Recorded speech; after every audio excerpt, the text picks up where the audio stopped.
A lot of fans took the defeat yesterday and reacted sensibly. They said, you know what, we got to a final. Yeah, we made a few mistakes in the final. We should have done better. Game's done, that's that. But the fact that all of us, as soon as Marcus Rashford, Jadon Sancho, Bukayo Saka missed their penalties, we didn't think, oh, we've just lost a final. We thought, these lads are going to get absolutely demolished, and that's what happened. And that shouldn't be the case. And now, I've got a stat to bring up. I don't know how many of you are aware of this, but in terms of online abuse in the last 12 months, hang on, let me get the fact up right now just to make sure I've got it right. Yeah, so statistics showed that Marcus Rashford was the second most abused athlete in the world over the last 12 months. Any thoughts on that? Stu, you're shaking your head straight away. Do you know what bothers me about racism as a whole, actually? And one of my favourite phrases is moronic, because I think a good percentage of football fans and people in general are. I don't think it's even comes down to basic education. I hear it a lot that people who are racist don't understand, they need educating. I don't actually agree with that. I just think it's sheer moronicness. I just think it's the way that people have been brought up. I think it's the way that their parents have acted in and around certain situations that young children have been exposed to, and they feel that it's free. So it is generational. It really is generational. This is one of the things that is generational. It's not my favourite subject about the FIFA sector of people. It is generational. Now, I come from a generation, if I may speak candidly, I come from a generation where it was almost accepted. In the late 60s and the 70s, it was almost accepted.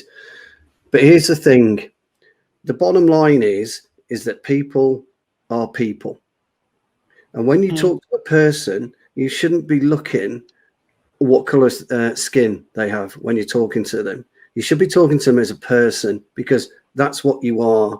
And when you hold their hands, or when you hug them, or when you laugh with them, or when you cry with them, they're the same. We're all the same. We're the same as everybody else. It's all human emotion. And I, for one, have never, ever seen people through the eyes of colour. I see people through the eyes of people. And I treat people how I like to be treated. And that is purely and simply with respect.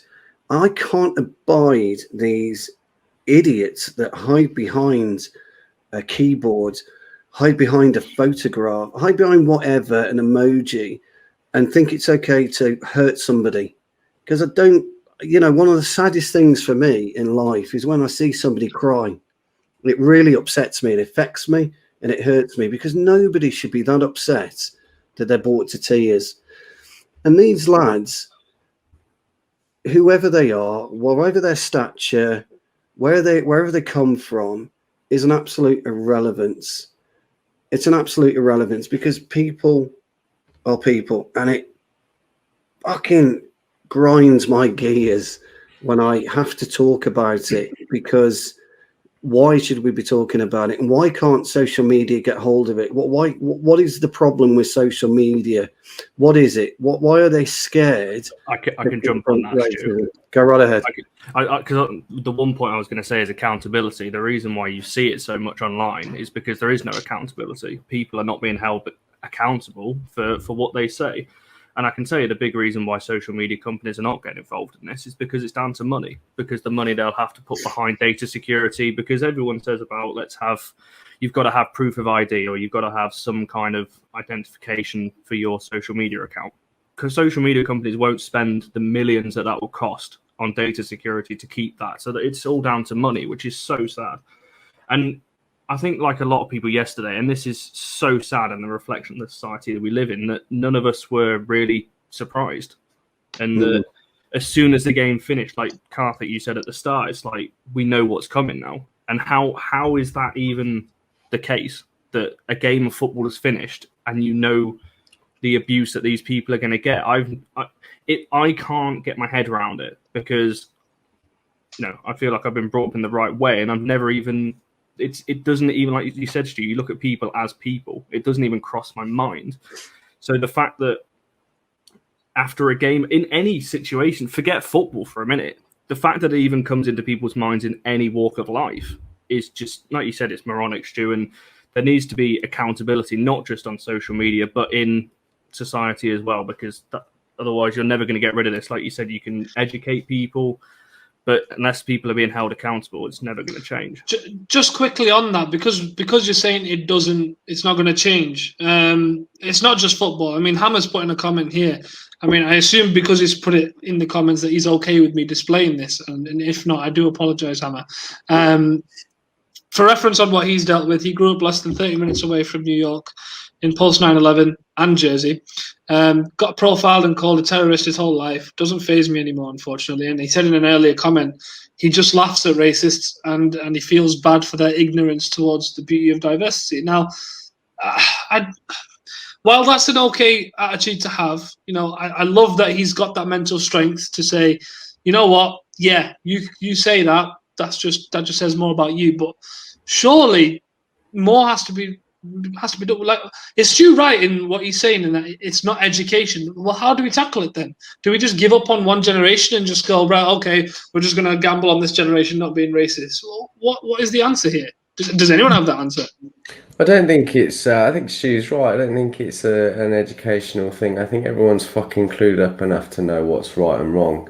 And quite honestly, it's disgusting. I mean, Connor, you mentioned that we were all waiting for it. Now, surely we can't be the only people that were all waiting for it and knew it was going to happen. Surely the government and the people behind social media and should also be aware, Christ, this is now going to erupt. Okay, now you're absolutely right. There's definitely a monopoly. There's a monopoly by the social media companies that won't allow the government to get involved, to take a step in, to have a handle on it, because they will lose a monetary value some way, one way or another. I just can't believe in this day and age, we've revisited this before, and we're probably going to continue to talk about this going forward. 9 years ago, Ashley Young and Ashley Cole both received abuse then.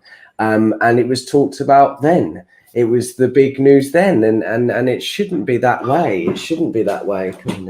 It shouldn't be that way at all. And quite honestly, it's absolutely appalling. I've seen petitions today to bring in some sort of identification, and I think that's probably one of the right steps, or at least one of the first steps in the right direction, and that needs to happen, because too many people are able to go on to comment with free reign, say what they like, and there's no consequences. Yeah, as ridiculous as it's going to sound, back in the day where people, if they were thieving, would have their hands chopped off. If whatever it might be, the consequences were so dear that nobody dared step out of line, and this is where we go wrong now, that people are allowed to get away with these things, and quite honestly, it's absolutely disgusting. Yeah, I can't help but agree. By the way, the petition that Mark mentions, I will tweet that out from the All for United account later on, so make sure everyone jumps on that. But in terms of that petition anyway, does anyone think it will actually make a difference? Because how much can government intervene in that sense? Because I don't think they can they?